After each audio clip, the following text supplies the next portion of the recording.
and on behalf of UMTR2Me, I'd like to thank you for being part of our first evening of hope. UMTR2Me, which simply stands for the phrase "You Matter to Me," is a life-changing, life-saving, nonprofit initiative focused on providing quality support, hope, and encouragement for individuals who are struggling with mental illness, depression, and thoughts of suicide, in addition to supporting and encouraging their family and friends. How do we do this, you might ask?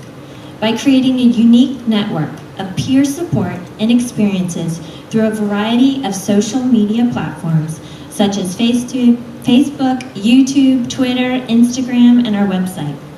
This enables us to reach thousands of individuals throughout the world by simply spreading the message, "You matter to me." Tonight, we are very fortunate to have Ronald and Jim share their personal stories of how they found hope in hopelessness and came to the realization that suicide was not the solution. I know that these stories will touch your heart. Our first speaker tonight is Ronald Reyes, who will share his story and his newly found passion in life to help hurting hearts seek happiness, success, and their human potential. Let's welcome Ronald. All right, thank you all for coming and being here. Like Yvonne mentioned, we're both here to talk about our stories and how we went from a place of hopelessness to a place of hope. So, we all know the stats, and they're staggering and scary. They say that by the year 2020, that the second leading cause of disability will be depression. And that's aside from having the 4,000 suicides we have a year just here alone in the States. So it's very scary, and we all know of someone who's either committed, maybe a classmate, a co-worker, or even someone, a friend of a friend, and you all of a sudden you say, hey, I saw them last week or something, and now they're not here. So we all know of something like that, and firsthand I know what it is.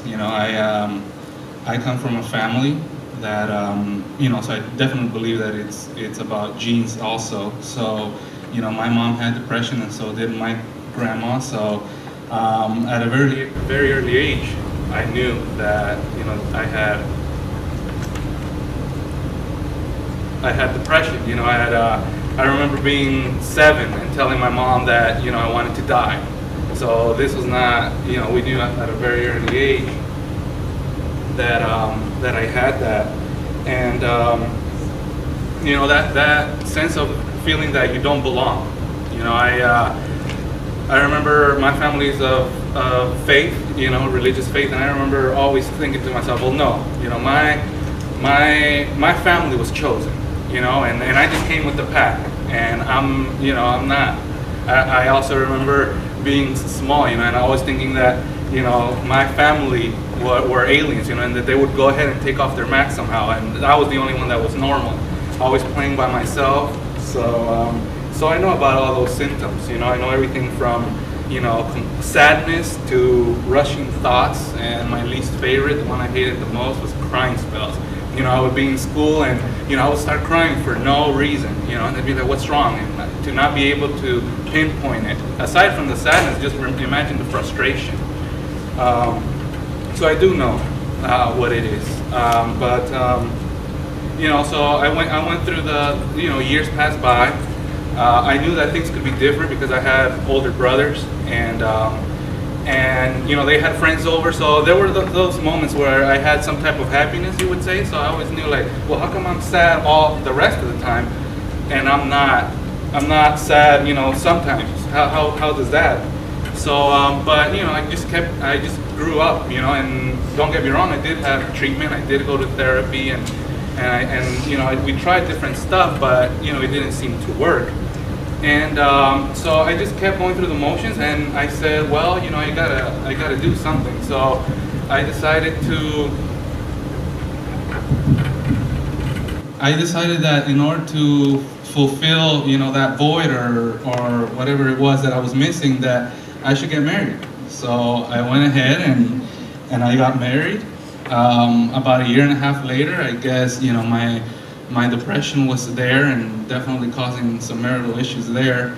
Aside from that, I lost my job that I had had for 5 years, and obviously my depression, so that wasn't very nice, and so everything just kept going bad.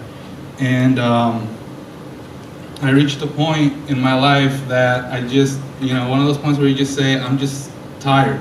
I'm tired of being so sick and tired, you know, and I knew something had to give, something had to change, and I knew my current situation was not helping, you know, because now, because of all these issues and me kind of saying, well, I can't, you know, perform, so now I'm feeling, not just that, but I'm feeling the guilty of I'm dragging people along with me, you know, and I just remember getting on my knees, and even then I didn't feel that the connection to God, but I remember, well, I mean, there's no one else that I can turn to really. So then I got on my knees and then I said, you know, God, I'm not strong. You know I'm not strong, you know I have depression, and but I know I need a change. I know that I need a fresh start, I need something else, I need something different. And so I went ahead and did that prayer, and so then right after, my marriage came to an end. Stuff went from, I thought that was the worst point. Well, now imagine I didn't have a home anymore, right? I had lost a bunch of friends, you know, we both had friends in common. Now, you know, those friends were no longer to be found, but, you know, not to blame, it's just they were put in a tough spot. And worst of all, believe it or not, I mean, she was the person that I loved the most. So that definitely hurt. I remember crying and just telling my brother, you know, just the depression, but also just, you know, I remember telling him, like, I feel like someone died, you know, every day I feel like someone has died. And he just looked at me, he said, well, a person didn't die, but your relationship did. You're on your own. You gotta get up. You gotta look after yourself. And I just kept feeling worse and worse and worse. Like I said, I mean, like feeling like someone has just died in front of you daily. You just it kind of starts taking a toll on you. So then I just said, you know what? I just wanted to stop. It gets to a point where you even start feeling physical pain. You know, it's not just mentally, but you actually start feeling it. And so then I went ahead and I tried to commit suicide for the first time. I went ahead and I got a big bottle of painkillers, and I drank about half of them. And next thing I know, I'm in the hospital, and you know, they're telling me that they have just flushed out my stomach. So I was there a couple of days. I get out, but the pain's still there. I mean, just because I attempted and failed doesn't mean that the pain's not there. So then I went ahead and tried it the second and third time. So I know how it feels, I know how it feels to want to cut yourself, to want to hurt yourself, you know, because ultimately, you know, if you hurt yourself, well, in my case, it kind of like released, you know, painkillers within the body that made me feel, I guess, depending on how I was feeling, either alive or not.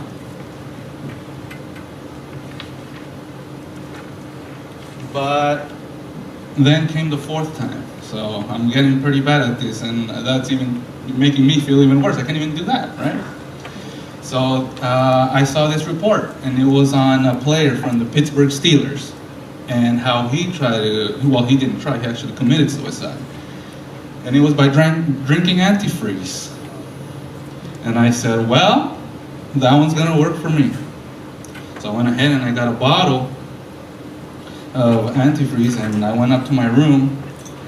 I did my suicide letter, and my friend called me, and then he says, hey, I need a favor, can you go ahead and help me move?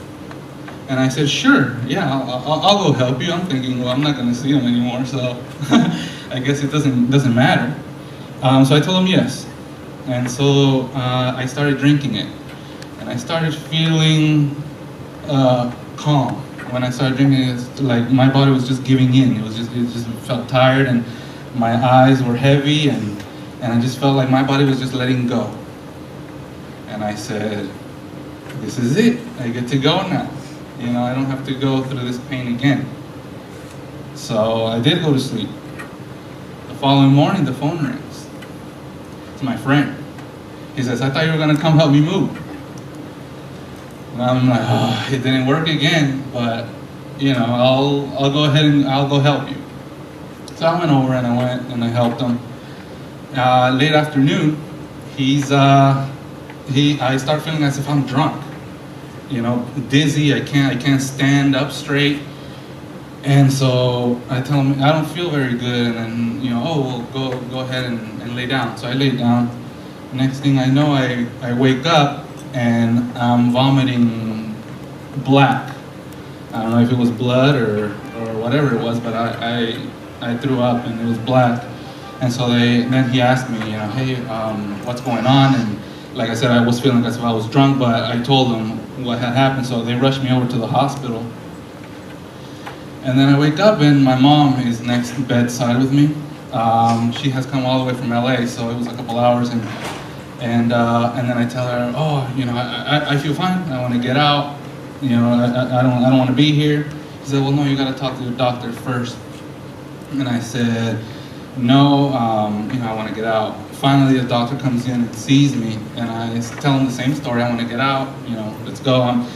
I want to get this taken care of before any of the hospital officials come in, you know, because I know the drill. Each time it keeps getting longer and longer. My stay's at the hospital, so I'm thinking now they're going to want to keep me here a year.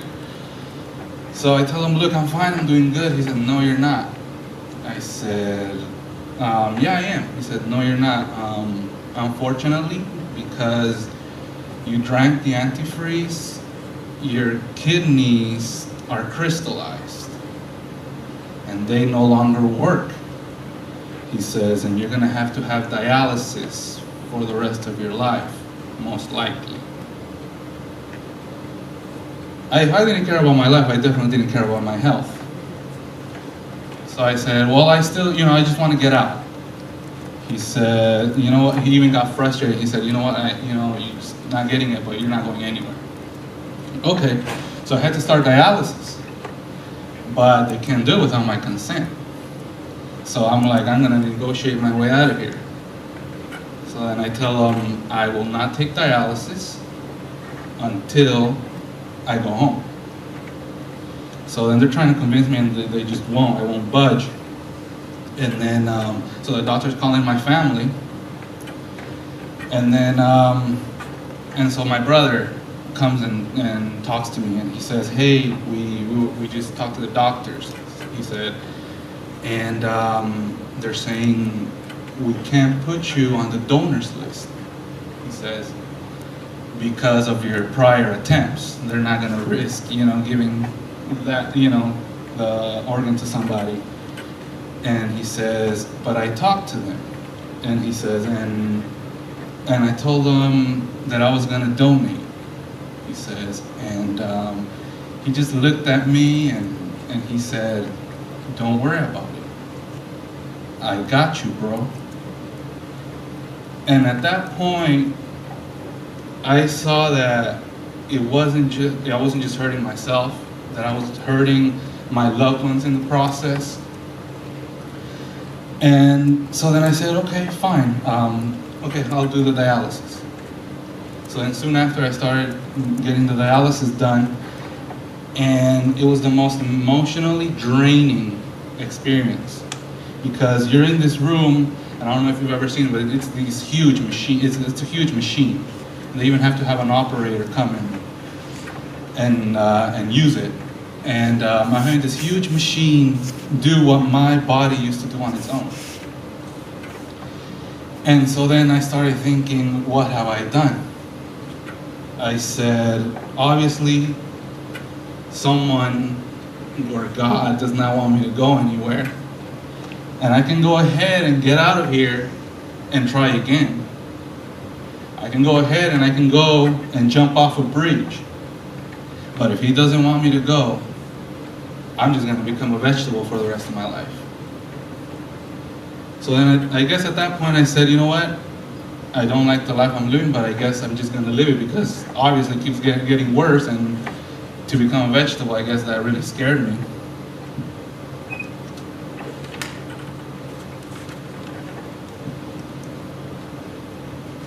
For the following months, I lived what I would call a zombie. You know, I got this job at a warehouse packing orders, and it was minimum wage for 5 hours a day, and you know, I was living in a living room. I was renting out a living room, and so, but I guess I did it. You know, too much month at the end of the money. Definitely went through that, and so, but I just kept going.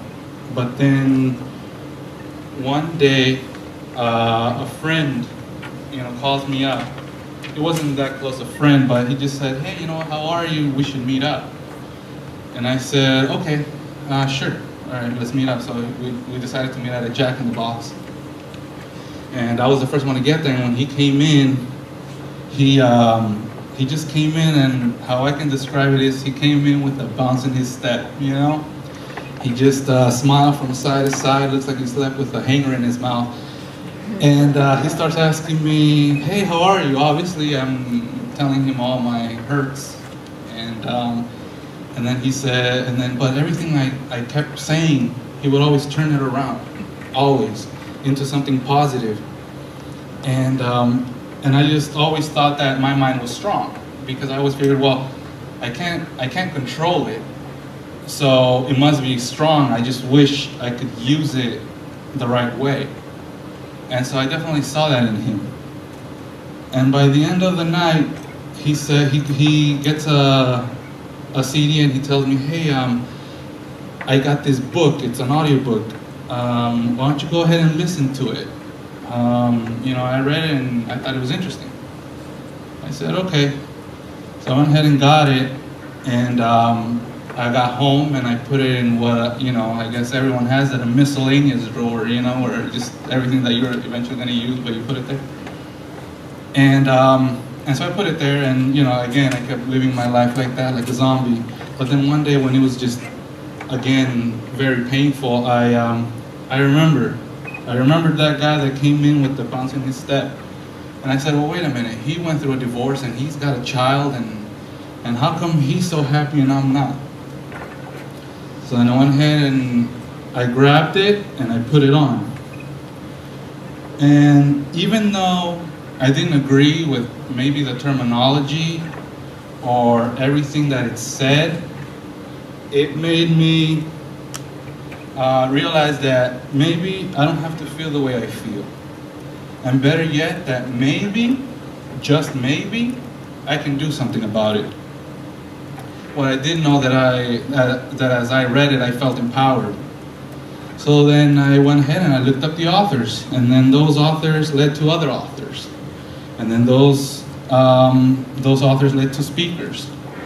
And so I just, like I said, I felt like I was being empowered. So then I even started taking it to work. You know, I would put it on my cell phone, and I would even take my laptop and I would put the speakers there as I was packing orders. You know, and that terrible job, that five hour a day job for minimum wage, it became the best job of my life. So there goes to show you that it doesn't matter where you begin. You know, you don't have to be great to get started, but you do have to get started to be great. I started growing stronger, believing in myself and in the possibilities that I had a say in how my life was being ran. And more importantly, that for a person like me, there was hope. I soon started to develop those hopes and those dreams. I found out that life is kind of like, let's say, a photographer, you know, and this photographer has a picture, and he's invited to a wedding, and then he can go ahead and he can start taking pictures of people who are crying, you know, kids crying, you know, because they hurt themselves, or you know, the mother of the bride crying, or the mother of the groom, you know, and if he just took pictures of that and made an album, you would say, whoa, you know, I mean, ooh, that was a very sad wedding, you know. And likewise, if you was to take pictures of people who were fighting with each other, you know, or parents screaming at their kids, then, you know, then you would say, man, like, that was a very hostile wedding. But you can also go ahead and take the pictures of the beautiful moments, you know, everyone having fun, having a great time, showing the love, you know, and that's exactly that we are the ones that choose. Viktor Frankl in his book says, everything can be taken from a human, but one thing, the last of the human freedoms, to choose one's attitude in any given set of circumstances, to choose one's way. I decided to take charge and did the things that were out of my comfort zone. I started to make, it was a sacrifice. And sacrifice, well, a sacrifice is giving up something of a lower nature for something of a higher nature. We all know what it is to be fit. We need to exercise and to eat right. Well, we must also figure out what will make us emotionally fit. To remember, when was the happiest time of my life? Well, I don't know, in high school. Okay, did you play any sports in high school? Well, I played soccer. Well, you don't think that maybe playing soccer now, which you did back when it was the happiest time of your life, that if you did that now, that it would help? How about reading or writing, art, music, not music that is sad, but music that empowers us. Now that I knew that things could be different, now the question was how. And so then at that point, I said, well, wait a minute, you know, everyone goes ahead and if you want to be a doctor, you go ahead and you go to med school, you know, and you become a doctor. You know, if that's what you want to do, then that's what you go for. Then I said, well, ultimately what every human being is chasing is happiness. So then I said, fine. If you want to be a doctor and you study to become a doctor, then what I'm going to do is I'm going to study happiness. And at that point, I made the commitment to study happiness, success, and human potential. I learned that yes, there are those stats that I mentioned to you earlier, but I also found other stats. I found out that your emotional state is based on 50% genetics, 40% your thoughts, and 10% your circumstance. And then I thought about it and I said, okay, well, I'm not completely mad. You know, I'm not, you know, crazy or that I need to be in an institution per se. So I'm not, let's say I'm at a 25 as far as the genetics, right? Because my mom had depression, so let's say the 25.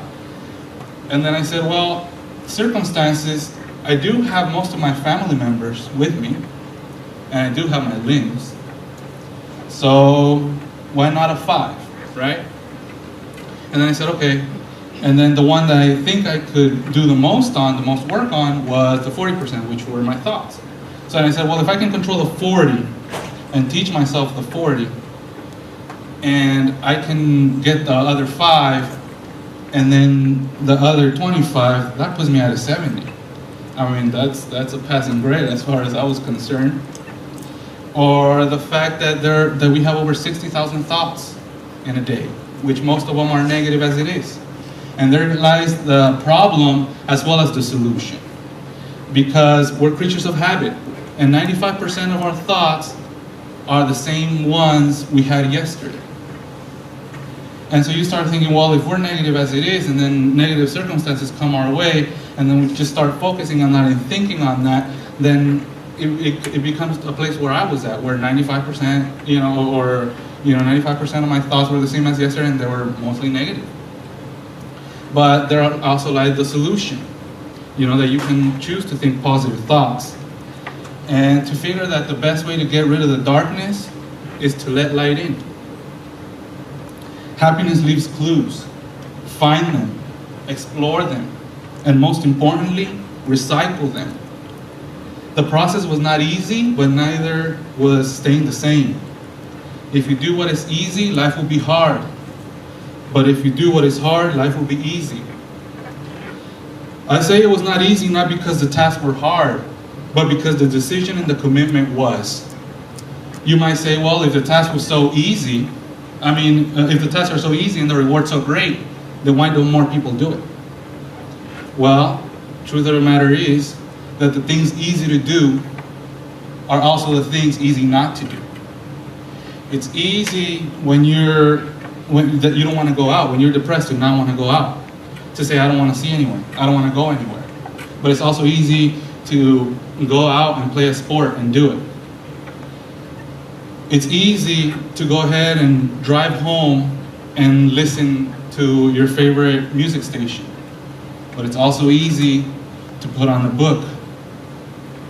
It's easy to watch a TV show, but it's also easy to go out and do an activity that you like, be out with friends.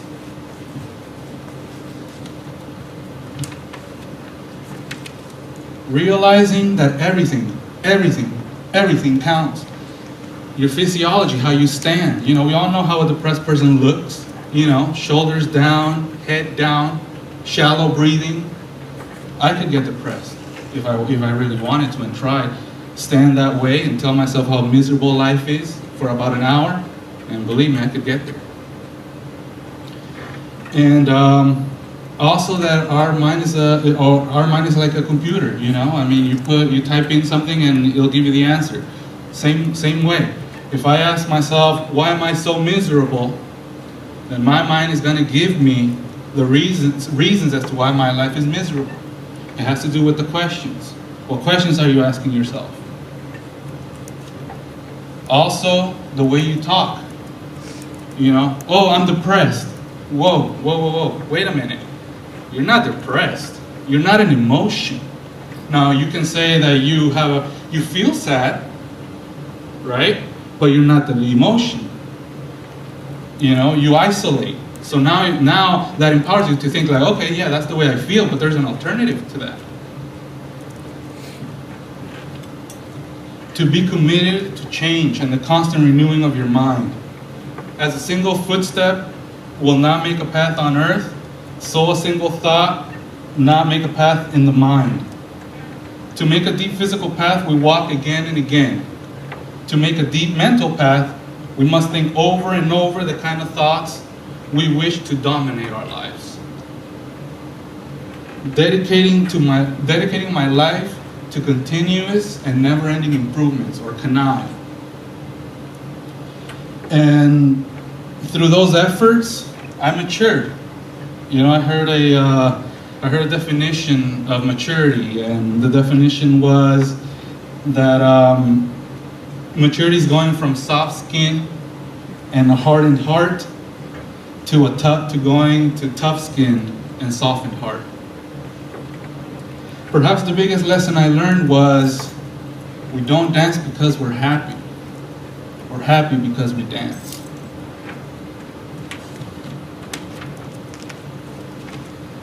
If you're experiencing pain and you say, well, it's because, you don't understand. You'll hear that, you don't understand. And you know what? They're right. You don't understand. Unless you've gone through something like that, you don't. I don't know your circumstances, but I do know pain. I do know that pain that you feel as if someone is stabbing you and twisting that knife around. I also know that pain that it feels that someone is sucking out the last bit of breath out of you.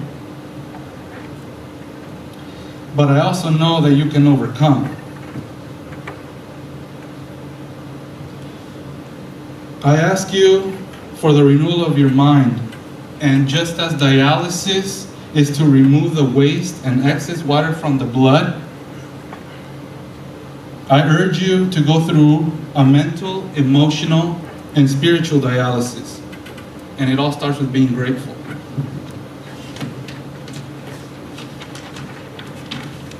We all have plenty of things to be grateful for. So what is the one thing you could be grateful for today?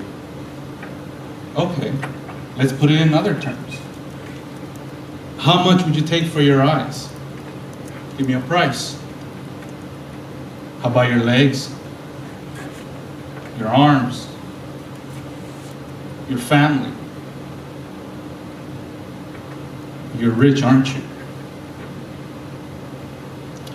God's gift to us is our talents. What we do with those talents is our gift to God.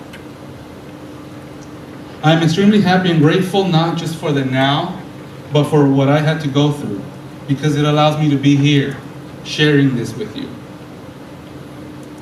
The great book says, God of all comfort, who comforts us in all of our trials, so that we may be able to comfort others in any sort of trials, with the comfort we received from God.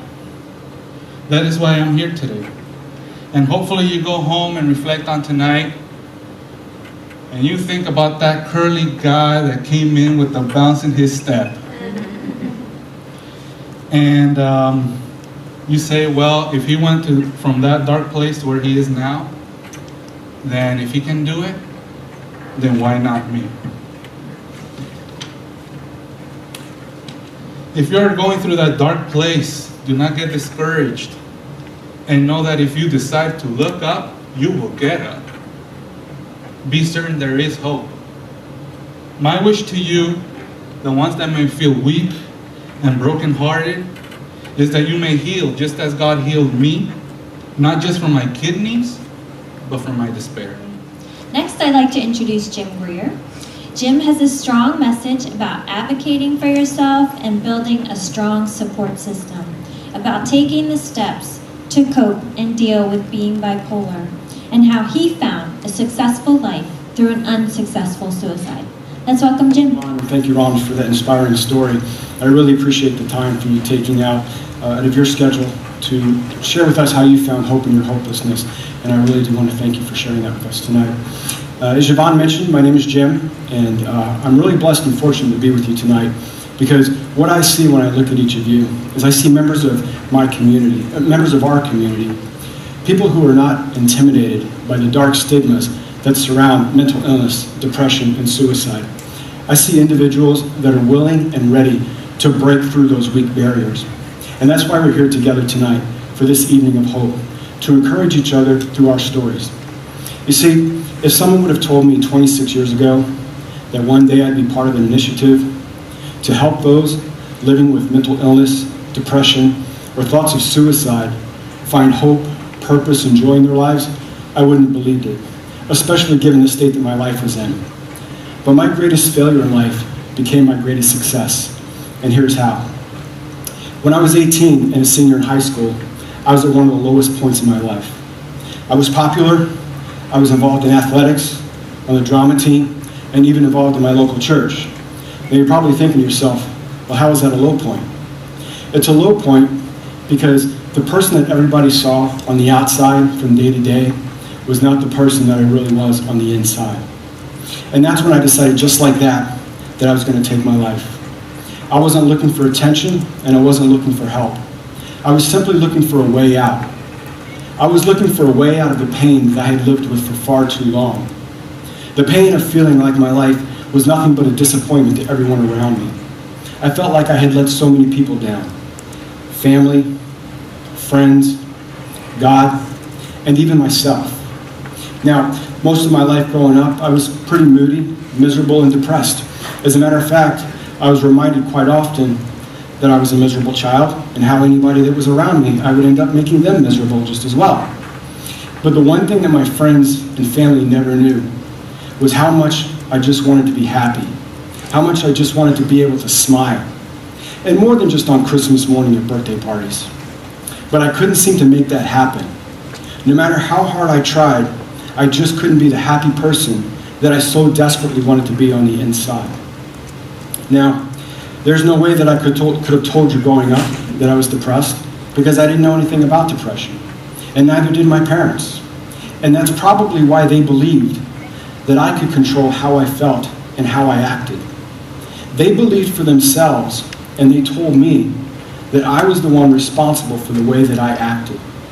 I was the one that was choosing to be sad, to be depressed. It had to be me, because my brother and sister, they didn't have any issues being the typical happy kids. And that put a lot of pressure on me, because what kid doesn't believe what their parent tells them? I mean, if my parents said it, It had to be true. But if it was true, then why couldn't I make the changes in my behavior? Why couldn't I control my moods? Because I really did want to. I was just so confused. I mean, is this what my life was going to be like? Who would choose a life of such heartache and such brokenness? I mean, I'm not even a teenager yet, and I should be doing nothing but running through the streets, having fun, enjoying life, and being happy. I realized at an early age that my life was going to be quite different than my brother and sister when I first ran away from home at just 10 years old. And the funny thing was, the reason I was running away from home was not because I didn't love my family. It was actually just the opposite. I was running away because I did love them. And it was tearing me up inside that at such a young age, I felt like I had been nothing but a disappointment to them.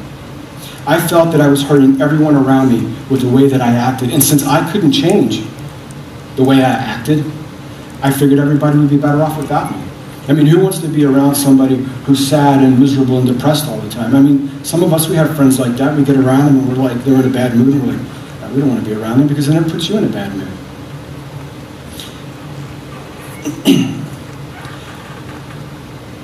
Now, the first time I ran away from home, it was kind of funny. The first time I ran away from home, I didn't actually just go down the street or down the street to a friend's house or even across the street. I have a tendency when I do things, I usually do them pretty big, and I guess that started when I was 10 years old. So one afternoon I snuck out of my bedroom and I walked nearly 11 miles down a hot Texas highway barefoot. Now, somewhere during the course of my young adventurous travels, I remember being picked up by a strange curly-haired man. He was driving one of those old VW one of those old bugs from the 60s. And after driving for a couple of minutes, I remember he asked me where I was going. And I tried to play kind of cool, like if this was normal for what I was doing, so I said that I was going to my girlfriend's house. But I'm guessing the fact that I was walking barefoot on a hot road all by myself, well, it was pretty obvious. He eventually asked me if I was running away from home, and I said yes, kind of nervously. And I wasn't nervous because I was by myself with this strange man. I was more nervous because I knew that I was going to get a whipping from my dad as soon as he found out that I wasn't in my bedroom. That's what scared me more than being with this stranger. Anyway, this stranger that had just picked up this young 10-year-old hitchhiking runaway, he never asked me my name. He didn't ask where I lived. He didn't take me to a public place like a gas station, a grocery market, or obviously even to a police station. Instead, we just drove a little further down the road, and he pulled the car off to the side. He leaned over me, and he just opened up the door and let me on my way. Now, I'm very fortunate that nothing bad happened to me that day, because it certainly could have. A 10-year-old runaway out there by himself. By the way, I did eventually make it to my girlfriend's house, and when her parents found out that this runaway Romeo had showed up to court his young Juliet, they were not very impressed. And they did what I didn't think at the time was best for me, but they called my parents, and my parents came and picked me up, and needless to say, I got in my fair share of trouble. In addition to the struggles that I had growing up with the depression and the moods at home, I also struggled academically as well, and that started as early as the 4th grade, up to and including my senior year of high school, when I was still taking fundamental math courses. You see, my dad was a staff sergeant in the United States Army, and he had very high expectations for me in everything that I did, and especially when it came to school. And I think a lot of that had to do with the fact that since neither him or my mother had graduated from high school, he wanted to make sure that his kids did. So he had a very interesting way of trying to motivate us. And I used to remember that he would tell me time and time again that if I had ever failed a year of school, all of my friends would be there to laugh, poke fun at me, and make fun of me because I didn't graduate or because I failed.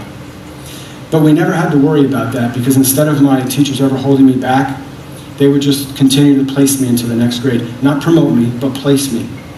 Despite my failing grades, the lack of learning, and the attention that I had, they still continued to put me in the next grade. And as a matter of fact, when I was in the 8th grade and I took a Stanford Achievement Test, it showed that while I was in the 8th grade that my math skills were at a 4th grade level. But nothing was ever done about that. And when I look back, it kind of makes sense to me, because that's really when my life began to unravel. When I was 10 years old in the 4th grade, That's when I started to really struggle the most with my depression and the mood swings. That's when I started to run away from home, and that's when my grades started to suffer. But just like my depression and the mood swings, my parents would continue to tell me that the reason I was failing in school was because I didn't care, because I was choosing not to apply myself. I didn't want to get the good grades. But they couldn't have been any further from the truth, because I did want to do well in school, and I did want to make them proud. I just couldn't make that happen, and I just couldn't understand why. I mean, show me a student that enjoys bringing home report cards year after year with D's and F's. And I'm not talking about the occasional one D or F that slips in there. I'm talking like 3/4 of your report card is nothing but D's and F's. And it set me up to feel like I was such a failure. I mean, they would yell at me and they would tell me that I was a failure. They would put me on restriction, and it really didn't do much for my self-confidence. But the real heartbreak came my senior year of high school. After I had taken senior pictures, and after I had attended senior prom in order of my graduation, or my yearbook, that's when I found out that I wasn't going to graduate high school. I had never been failed up until my senior year of high school. My last year, I wasn't going to graduate, because I needed to get a 70 in my creative writing course and needed to get the credits that I needed to graduate. But I got a 69. I was one credit shy of that. Now, I'm sure I deserved it. I'm not complaining and, blaming my teacher. But now it was time to prove my parents right. I mean, what else could my friends and family say but the obvious? I was a failure. I wasn't going to graduate high school. There's no hiding that. I'm a failure. And as a side note, for all 5 years that I was in high school, my GPA never got above a 1.37. So obviously you can say I struggled academically. And even though I grew up in a Christian family, we were in church every Sunday, we were involved in Sunday school, my life was just a culmination of ups and downs. And obviously I had more downs than I had ups. And if it didn't hurt enough feeling like I was responsible for the way that I acted and the way that I felt, what hurt even more was that as close as I was with God, that He never answered my cries or my prayers for help. Now, I had no doubt that He heard them. He just wasn't answering them. At least so I thought. And even though it hurt that my parents would tell me that I was the one that was choosing to be unhappy, moody, depressed, and miserable, I couldn't be completely upset with them, because they never knew how I felt on the inside. They never knew the struggles that I dealt with day to day. They never knew how much I just wanted to make them proud of me, to be their son. However, God, on the other hand, He knew, because He heard every single one of my prayers, every one of my cries for help. He knew that I desperately wanted to do well in school. He knew that I just wanted to be happy, like so many other kids my age. I mean, this is a God who does great things and performs amazing miracles. I had the faith that He could make the changes, so why wasn't He? Was I not worthy? Was I doing something wrong? Why wasn't He willing to change me or to fix me? Why wasn't He reaching out to me? Because I was certainly reaching out to Him. I decided on March 23rd, 1988, at the age of 18, to finally give up the fight. I couldn't bear the burden anymore. I was physically and mentally exhausted of the never-ending struggles daily. I was sick and tired of letting everyone in my life down, so I made the choice to do the one thing that I knew I could do, and that would be to take my life. But here's the funny thing. I wanted to make sure that I didn't take the easy way out. You see, I felt that I didn't deserve to die quietly, quickly, or without any pain. I felt that I needed to suffer just as those close to me had suffered for the past 18 years of my life. Now, I figured at best, my friends and family, they'd miss me for a year or two. But after that, I'd be a distant memory, a photo on a bookshelf, and the best thing, no more disappointments for my family. No more failing for me. It'd be over. Now, the next thing I'm going to say might be hard for some of you to hear, but I feel it's absolutely important to say, because there may be someone here tonight that has either considered suicide, or they might even be thinking about it tonight. And I want you to understand how permanent suicide is. There is no sugarcoating the fact that it is a permanent solution to a temporary problem. And when I say temporary, sure, that could be a few days, it could be a couple weeks, it might even be a couple years. But trust me when I tell you that it is temporary. The day that I set out to take my life, my mother happened to be walking through our backyard to hang clothes out to dry. And as she walked by my window, something stirred inside of her to glance through. And what she saw when she looked through my bedroom window that afternoon was one of the worst things a parent could ever witness. And she saw me, her firstborn son, lifelessly hanging from my closet door.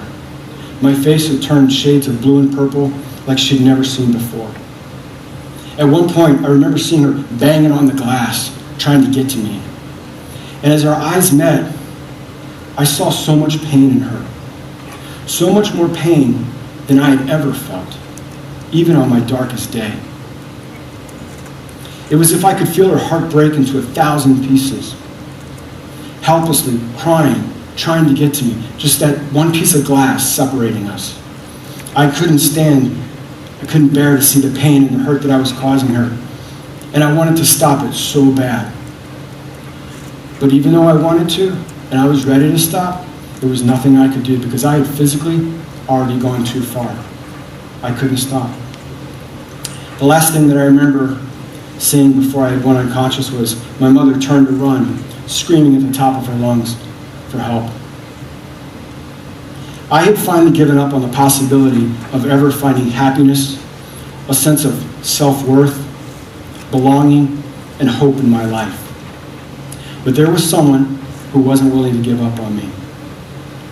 There was someone who had far greater plans for my life than I could have ever imagined. And even though I thought I was alone in that cold, dark bedroom, I wasn't. God was with me. And by His grace, my mother was able to find a neighbor who had never come home for lunch before, except that one day. He was able to break into my bedroom because I had it locked.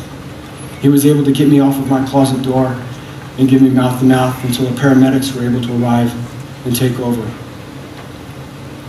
I remember as I was laying in the hospital bed, opening my eyes for the first time since I had last closed them in my bedroom. And I saw my parents standing at the foot of my bed, crying, asking the doctors why I had done this. I immediately had two thoughts that raced through my mind. The first thought, as I watched my parents crying at the foot of my bed, was that if they had lost me to suicide, that emptiness, that hurt and pain that they would go through, that would have lasted a lot longer than just a year or two, I thought. And the second thought, just like that, it came in and flooded my mind. And it was the one that lingered the longest and burned the most. I thought to myself, I'm such a failure, I can't even kill myself. And that's the one that just stuck with me. I suddenly found myself right back where I was before my attempt. And this by far was my greatest failure ever. I had no idea how I could ever recover from this, or if it was even possible. And I couldn't understand, why wouldn't God just let me die? It would have been so much simpler. I had everything worked out. The next 10 years of my life actually kept getting worse and worse, because now I was into my early 20s.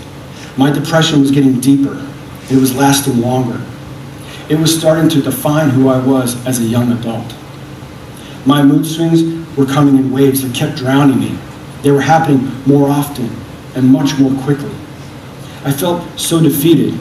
I just couldn't imagine life being any different for me. Now, the one thing I did know was I would never try suicide again. Because the way I looked at it was I had already tried it once and failed. So I guaranteed myself if I did it again, I'd fail again. So I began accepting that my life would be empty from joy, happiness. It'd be void of purpose and self-worth, hopeless at best.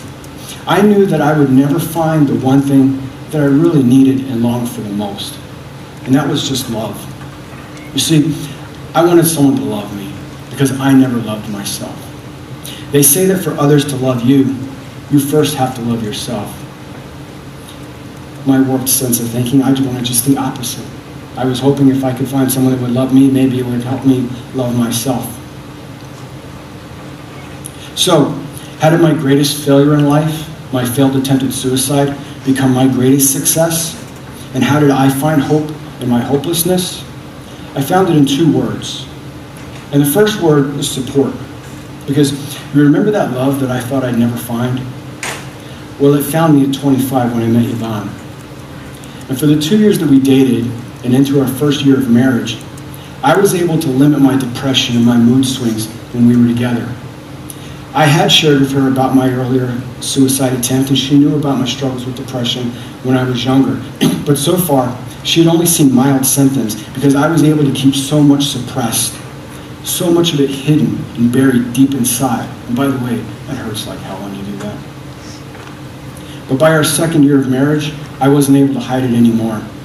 The depression was in plain sight for her to see, and the mood swings were becoming more and more vicious.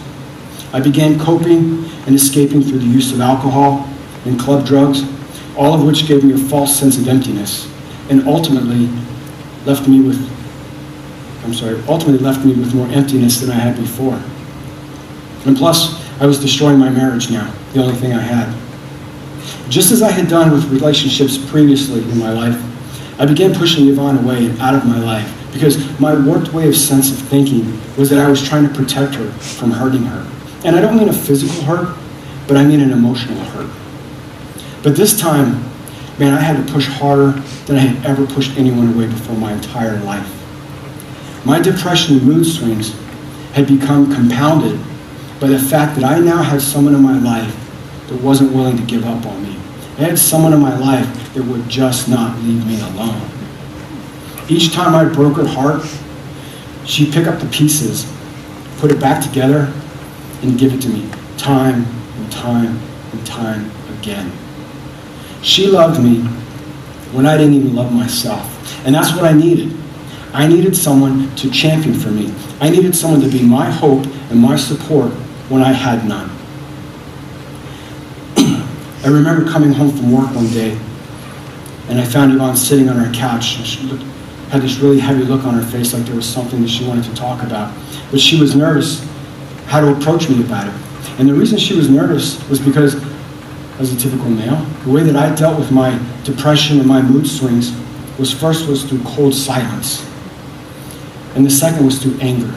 Not physically at her, but verbally, which can be just as bad.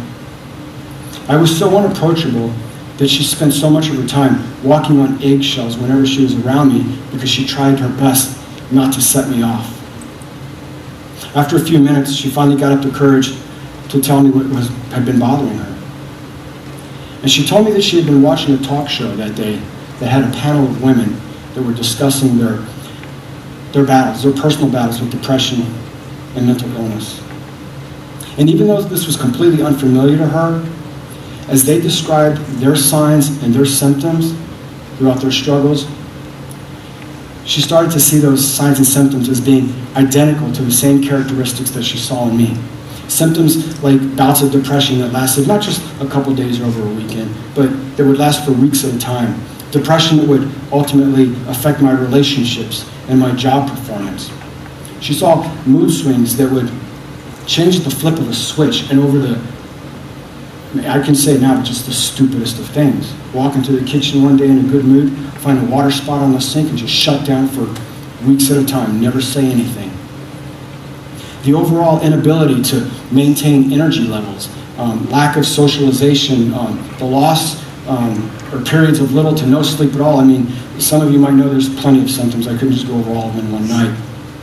But for the first time in my life, I had someone presenting the possibility of there being a reason for the way that I felt and the way that I acted, other than it being my choice. That had never been presented to me before. Now, I don't know how she did it, but she was the only person other than myself who knew how I felt on the inside and how much I wanted to bring that person to life on the outside. She saw things in me that I couldn't see for myself. When she asked me if I'd go see a doctor, I said yes, absolutely, because I was hopeful that maybe I could get some help. I mean, I had nothing to lose. Besides, I really did want to be happy. I don't know anybody that's sad and depressed that really wants to be miserable. They're lying to you if they say you are. You still inside want to be happy. It's just hard to do sometimes. I had been meeting with a psychiatrist, trying to explain to him what I myself couldn't even understand about my feelings and emotions. I mean, that's really a trip when you got to tell someone how you're feeling when you can't even understand it yourself. If I could, I probably wouldn't need to go see them. So we did this for a couple months. And then I remember one day Dr. Adams said something to me that I'd never forget, something that for a minute gave me a glimmer of hope. He told me that he believed that I had a condition called manic depressive disorder. I was like, sure, whatever. He also believed that I had learning disabilities that went unrecognized when I was younger, and that's why I had some difficulties with learning. And even though he didn't do any formal testing, what he was saying was so similar, so right on with what my whole life had been up to that point. Now, I'm probably one of the few people who was actually quite excited when he told me this, because that meant there were things going on inside of me that were beyond my control. It meant that there were reasons why I was sad one minute, happy the next. There were reasons why I had difficulties with the mood swings and why I couldn't learn and apply myself in school. And the funny thing was, not one of those reasons was because of a choice that I was intentionally making. Now, over the next several months, I was introduced to a plethora of medications. I mean, you name them. Depakote, Paxil, Ritalin, Adderall, Wellbutrin. I mean, the list goes on. Some of you might know some of them. And things started out promising. They began to get well. But just as things started getting well, they started to drop off. I mean, time and time again, things seemed like they would be getting better. The mood swings and the depression, they'd go away. But then they always seemed to come back. And this is the part that sucked, because when they come back, a lot of times they came back with a vengeance. I mean, it began to take its toll on me again, physically and mentally. And now it was taking its toll on Yvonne as my support. I just couldn't understand why the medication wasn't working. I mean, at times, it felt like my doctor would pick up a handful of pills, ask me to go stand on the wall, open my mouth, close his eyes, and throw them at me in hopes that whatever landed in my mouth, maybe that'll work. I obviously didn't know anything about mental illness or the medications used to treat it. But the one thing I did know, and I don't need a degree to know this, I just wanted him to find the pill that worked, or the combination of pills that worked. And the sucky part, if that's even a word, some of those medications actually enhanced my mood swings, and not for the better either. I began losing hope in things that I had just gained hope in. Doctor, medication. I eventually began to slip into my worst depressed state I had ever been in my entire life. But the funny thing is, I still had the support of my wonderful wife, who had never left my side. And now, more than ever, she was fighting for me, because she gave me the courage to keep fighting, because she believed there was something deep inside of me. She was starting to see that glimmer. I was hopeful that I could change, and not for myself, but for her, because she had given so much of herself, not just to me, but to us. So I didn't want to do this for me. I wanted to do it for her. But the funny thing is, it's that mindset that ultimately helped me achieve mental wellness. And that's when I discovered a word that would change my life forever and become so important in my successfully managing my mental health: self-advocacy. That is what led me to find hope in my hopelessness. But before I could get to that point, I needed a wake-up call. Thanksgiving of '98, I was in my absolute worst depressed state. Yvonne was sitting on the floor next to a bed that I had been laying in for weeks, crying, just trying to break through to me. It's all she could do was just sit there and cry and be supportive. But I stared right through her cold silence like she wasn't even there. And after a while, through her tears and in such a sweet, soft, comforting voice, she said to me, "You know, what do you say to someone like that?" She said to me, "I bet you could lay here all day." And without even thinking, I just said, "Nah, not all day, the rest of my life." You see, I felt that I was at a point where I could have physically and mentally made the choice to give up on my life. I don't know, call it insanity, whatever you want, I don't even know it's possible.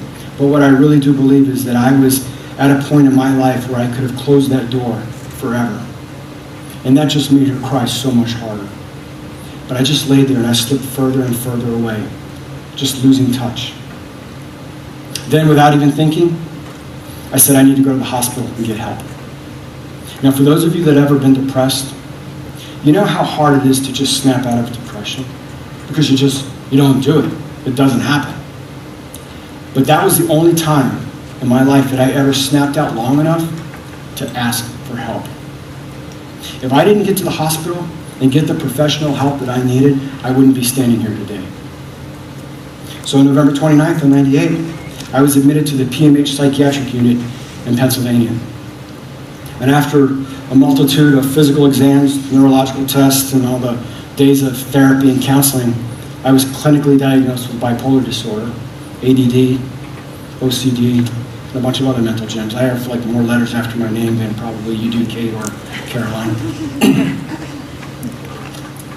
It's true, I'd heard this before from Dr. Adams. So what made this time different? Well, this time with proper testing, help, and support, I came to the realization that my disability, my mental illness, was not going to go away simply by taking a pill, without me taking ownership or responsibility of who I was and what was going on with me. Instead of just wanting help, I needed to be the help. I made the decision that I wanted a better quality of life, not only for my friends, for my family and Yvonne, but even more importantly, for the first time ever, for myself. I knew my life was going to be different because now I was choosing to educate myself about my mental illness. I had all the tools that I needed to succeed at life within my reach, and I began right there in the hospital before I even got out. I began asking the doctors and nurses questions about bipolar disorder, about the medications that they were giving me, things like the side effects, the half-lives, the steady states, things I didn't even know about. I started requesting reading materials and videos and started watching them. I'm not a journaler, but Yvonne brought me a journal, and I started journaling about my new adventure, my new outlook on life. While in the hospital, Yvonne and I created a treatment program that we both put into action before I was even discharged. We spent time together researching and locating a psychiatrist and a psychologist that would take an active role in helping me achieve mental wellness.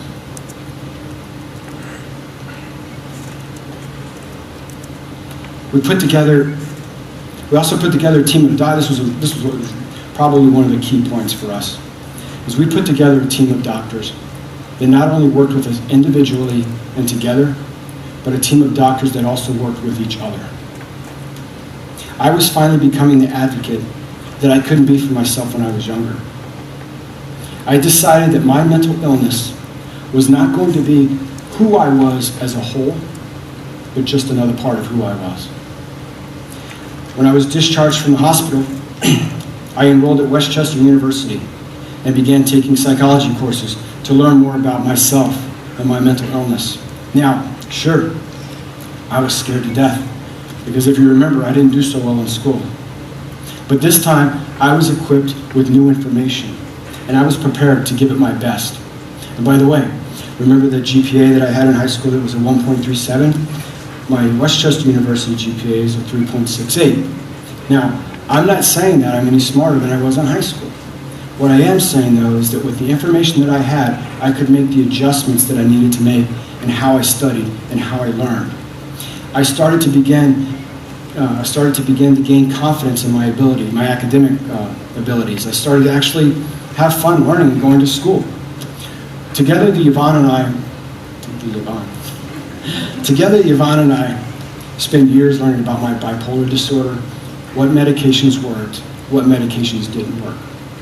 We worked together, both in and out of counseling, to learn how to address when those mood swings and that depression would come back, because they're still a part of who I am in my life. They haven't gone away. Actually, what I like to say now is I kind of have normal depression, in that it only lasts for like a day or two at the worst, kind of like most other people. And I'm also more aware of the mood swings when they come on. And what's key is when I feel them coming on, I make sure that I handle them before they handle me. I'm a stronger person because I fought through my fiercest and toughest battles.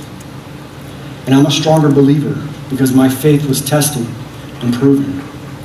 But there is one thing that I am not. I'm not alone. And neither is anyone here tonight. Because if someone here tonight is in that dark place, trust me when I tell you that the sun will come out and shine. And when it does, it will be worth seeing. I never questioned the events that have taken place in my life, nor the path that was set before me. And as cliche as it is, if I had to do it all over again, there's not a single thing that I would change. I believe God allowed me to go through my pain and my darkness so that one day I would realize how valuable and how strong I am. With a support system, and the decision to be my own best advocate, not only was I able to find a successful life through an unsuccessful suicide, I was also able to find hope in my hopelessness. I'd like to give a special thanks to Michelle Madden tonight from the Rocks Aftershock Ministry for hosting this event. If you'd like to talk to someone tonight, we are very fortunate to have some professional and local resources available. As I mention your name, if you could just stand up so we can acknowledge you. For counseling services, we have Caroline Fogarty of the Soul Care House and Kate L. Dean with Ambriel Counseling Associates. For peer-to-peer or family-to-family support, we have Nikki Kraska from the National Alliance on Mental Illness. For those wanting to volunteer locally in the prevention of suicide, we have Che Hernandez with the American Foundation for Suicide Prevention.